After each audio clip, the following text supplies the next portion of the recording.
ಕಂಬದ ಯೋಗ ನರಸಿಂಹಸ್ವಾಮಿ ಬೆಟ್ಟ. ಉಗ್ರಂ ವೀರಂ ಮಹಾವಿಷ್ಣುಂ ಜ್ವಲಂತಂ ಸರ್ವತೋಮುಖಂ. ಕಣ್ವಾ ಮಹರ್ಷಿಗಳು ತಪಸ್ ಮಾಡ್ತಾ ಇದ್ದಾಗ ಸ್ವಯಂ ನರಸಿಂಹಸ್ವಾಮಿ ಅವರಿಗೆ ಕಂಬದಲ್ಲಿ ಯೋಗದ ರೂಪದಲ್ಲಿ ದರ್ಶನ ಕೊಟ್ಟೋದಕ್ಕೆ ಕಂಬದ ಯೋಗ ನರಸಿಂಹಸ್ವಾಮಿ ಅಂತ ಕರಿತೀವಿ. ಸ್ನೇಹಿತರೆ, ಎಲ್ಲರಿಗೂ ನಮಸ್ಕಾರ. ಎಲ್ಲರೂ ಹೇಗಿದ್ದೀರಿ? ಐ ಹೋಪ್ ಎಲ್ಲರೂ ಚೆನ್ನಾಗಿದ್ದೀರಿ ಅಂತ ಅನ್ಕೊಂಡಿದ್ದೀನಿ. ಇವತ್ತು ನಾನು ಹಾಗೂ ನನ್ನ ಫ್ರೆಂಡ್ ಆಕಾಶ್ ಬಂದಿರುವಂತ ಹೊಸ ಜಾಗ ಕಂಬದ ಯೋಗ ನರಸಿಂಹಸ್ವಾಮಿ ಬೆಟ್ಟ. ಇದು ಚನ್ನಪಟ್ಟಣದ ಕೂರ್ಣಗೆರೆ ಹತ್ರ ಇರುವಂತಹ ಒಂದು ಬೆಟ್ಟ. ನೋಡ್ತಾ ಇರಬಹುದು ನೀವು ವ್ಯೂ ಯಾವ ತರ ಕಾಣಿಸುತ್ತೆ ಈ ಒಂದು ಬೆಟ್ಟ ಅಂತ ಹೇಳಿ. ಈ ಒಂದು ಬೆಟ್ಟದ ಹತ್ರ ಒಂದು ಸೂಪರ್ ಹಿಡನ್ ಪ್ಲೇಸ್ ಇದೆ. ಅದನ್ನ ನಾನು ನಿಮ್ಗೆ ಕೊನೆಯಲ್ಲಿ ತೋರಿಸ್ತೀನಿ.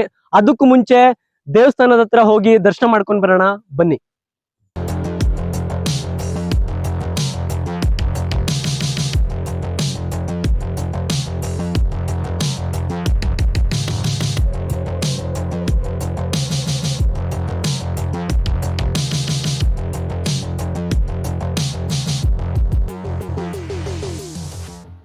ಬೊಂಬೆನಾಡು ಚನ್ನಪಟ್ಟಣದಿಂದ ಜಸ್ಟ್ 14 ಕಿಲೋಮೀಟರ್ ದೂರ ಇದೆ ಈ ಒಂದು ಸ್ಥಳ.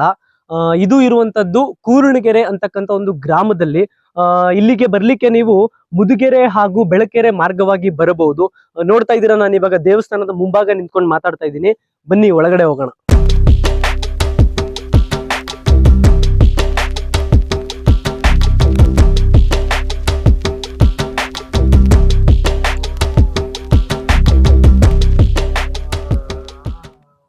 ಸ್ನೇಹಿತರೆ, ನಾವೀಗ ದೇವಸ್ಥಾನದ ಮುಂಭಾಗ ಇದ್ದೀವಿ. ಇದೇ ನರಸಿಂಹಸ್ವಾಮಿಯ ದೇವಸ್ಥಾನ. ಒಳಗಡೆ ಹೋಗೋಣ, ಬನ್ನಿ.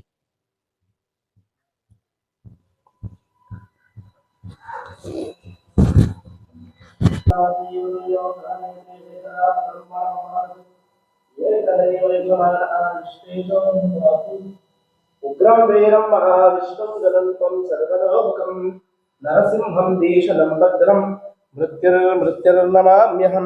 ನಿನಗಾಗಿ ಶ್ರೀಮನ್ನಾರಾಯಣ ಈ ಅವತಾರವೆತ್ತಿದ್ದು. ನೀನು ಪ್ರಾರ್ಥಿಸು, ಶಾಂತನಾಗುತ್ತಾನೆ. ದೇವಸ್ಥಾನ ಇತಿಹಾಸ ಏನಪ್ಪಾ ಅಂದ್ರೆ, ಉಗ್ರಂ ವೀರಂ ಮಹಾವಿಷ್ಣುಂ ಜ್ವಲಂತಂ ಸರ್ವತೋಮುಖಂ ನರಸಿಂಹಂ ಭೀಷಣಂ ಭದ್ರಂ ಮೃತ್ಯುರ್ನಮಾಮ್ಯಹಂ. ಇದು 1200 ವರ್ಷದ ಹಳೆಯ ದೇವಸ್ಥಾನ. ಇಲ್ಲಿ ಋಷಿಗಳಲ್ಲಿ ಕಣ್ವಾ ಮಹರ್ಷಿಗಳು ತಪಸ್ ಮಾಡಿದ ಜಾಗ.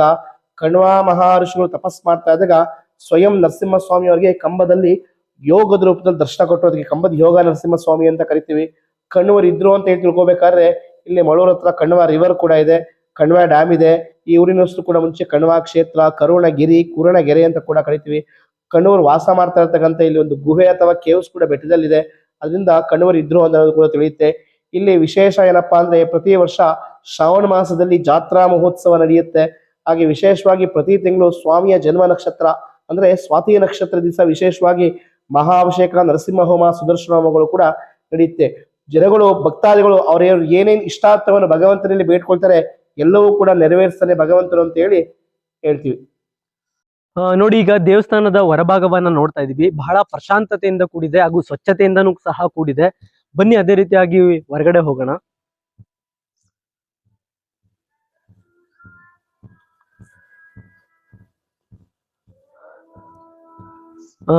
ನೋಡ್ತಾ ಇರ್ಬೋದು ನೀವು, ದೇವಸ್ಥಾನದ ಹತ್ರ ವೆಂಕಟೇಶ್ವರ ಸ್ವಾಮಿಯ ಪೇಂಟಿಂಗ್ ನ ಮಾಡಿದ್ದಾರೆ. ಎಷ್ಟು ಸುಂದರವಾಗಿ ಕಾಣಿಸ್ತಾ ಇದೆ ನೋಡಿ ಈ ಒಂದು ಪೇಂಟಿಂಗು. ಬ್ರಹ್ಮಾಂಡ ನಾಯಕ, ಆದಿ ಮಧ್ಯಾಂತರಹಿತ, ಅನಂತಾವತಾರ, ಲಕ್ಷ್ಮೀ ರಮಣನ ಪಾದ ಗೋವಿಂದ.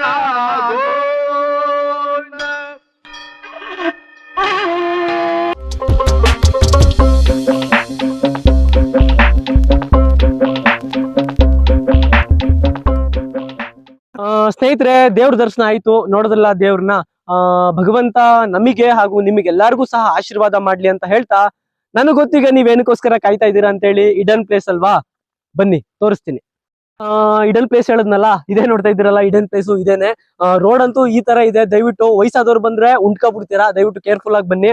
Come fast. ಎದುರ್ಸಿ ಎದೆಗೆ ಓದ್ಬಿಡ್ತೀನಿ ಮನೆ ಮುಚ್ಕೊಂಡು ಕನ್ನಡದಲ್ಲಿ ಮಾತಾಡ್ಬೇಕು ಹೇಳ್ತಾ ಇದ್ದೀನಿ. ಟೆಲ್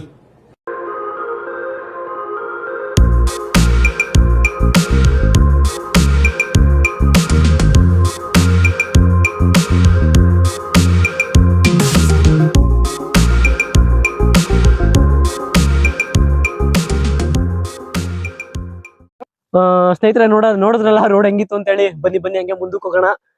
ಏನಪ್ಪಾ ಹಿಂಗೈತೆ ಜಾಗ, ಚಿರತೆ ಗಿರ್ತೆ ಇಲ್ವೇನ್ರಿ ಸ್ವಾಮಿ ಇಲ್ಲಿ? ಏನೋ ಸೌಂಡ್ ಬೇರೆ ಆಯ್ತೈತೆ ಮೆಲ್ಮೆಲ್ಗೆ.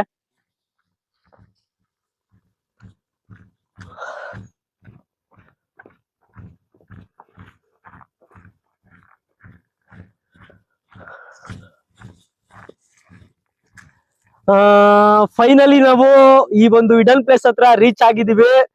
ಇದು ನಿಮ್ಗೆ ಬಹಳ ಅಂದ್ರೆ ಬಹಳ ಇಷ್ಟ ಆಗುತ್ತೆ. ನೋಡ್ತಾ ಇದ್ದೀರಲ್ಲ ಯಾವ ತರ ಕಾಣಿಸ್ತಿದೆ ಅಂತೇಳಿ. ಒಂದೇ ಮಾತಲ್ಲಿ ಹೇಳ್ಬೇಕಂತ ಹೇಳಿದ್ರೆ ಸ್ವರ್ಗ ನೋಡಿ.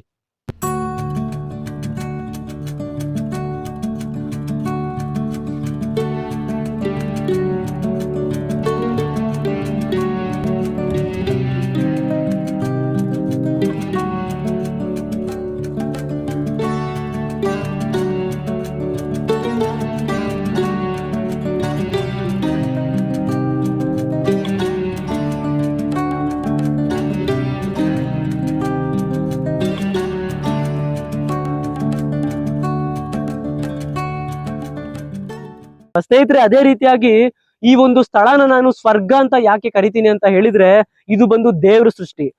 ಮನುಷ್ಯ ಏನೇ ಸೃಷ್ಟಿ ಮಾಡಿದ್ರು ಕೂಡ ದೇವ್ರ ಸೃಷ್ಟಿ ಮುಂದೆ ಏನೇನೂ ಅಲ್ಲ ಅಂತ ಅನ್ಸೋದು ಈ ಒಂದು ಸ್ಥಳಗಳಿಗೆ ಭೇಟಿ ಕೊಟ್ಟಾಗ್ಲೇನೆ. ಅದೇ ರೀತಿಯಾಗಿ ನೀವು ಕೂಡ ಏನಾದ್ರೂ ರಾಮನಗರ, ಚನ್ನಪಟ್ಟಣ, ಬೆಂಗಳೂರು ಭಾಗದವರಾಗಿದ್ರೆ ಇದು ಒಂದು ಬೆಸ್ಟ್ ಪ್ಲೇಸ್ ನಿಮ್ಗೆ ವಿಸಿಟ್ ಮಾಡ್ಲಿಕ್ಕೆ ಅಂಡ್ ನೇಚರ್ ಜೊತೆ ಒಂದು ಒಳ್ಳೆ ಸಮಯನ ಎಂಜಾಯ್ ಮಾಡ್ಲಿಕ್ಕೆ.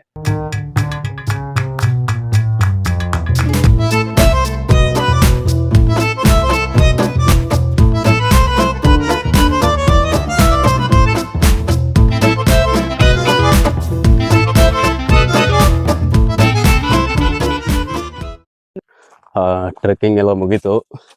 ನಾವು ನಮ್ಮ ಫ್ರೆಂಡು ಓಡ್ತಾ ಇದೀವಿ ಈಗ. ಇದು ಬಂದು ಫಾರೆಸ್ಟ್ ಅಲ್ಲಿ ಇರೋದು ಪ್ಲೇಸ್. ಇದು ಸದ್ಯ ಯಾವುದು ಚಿರತೆ ಗಿರ್ತೆ ಏನೋ ಕಾಟ ಇಲ್ಲ. ನೀವೇನೋ ವಿಸಿಟ್ ಮಾಡ್ತೀರಾ ಅಂತಂದ್ರೆ ಒಂದು 5 ಗಂಟೆ ಅಷ್ಟರಲ್ಲಿ, ಸಂಜೆ ಅಷ್ಟರಲ್ಲಿ ವಿಸಿಟ್ ಮಾಡ್ಬೋದು. ಸನ್ಸೆಟ್ಟಿಗೆ ಮಾತ್ರ ಬೆಸ್ಟ್ ಪ್ಲೇಸು, ಸಕ್ಕತ್ತಾಗಿದೆ. ಆಮೇಲೆ ಜನಗಳು ಯಾರು ಇಲ್ಲ ಸಂಜೆ ಮೇಲೆ. ಸೇಫ್ ಆಗಿ ಇರಿ, ಬನ್ನಿ, ಎಂಜಾಯ್ ಮಾಡಿ ಅಂತ ಹೇಳ್ತಾ ಥ್ಯಾಂಕ್ ಯು ಎಲ್ರಿಗೂ.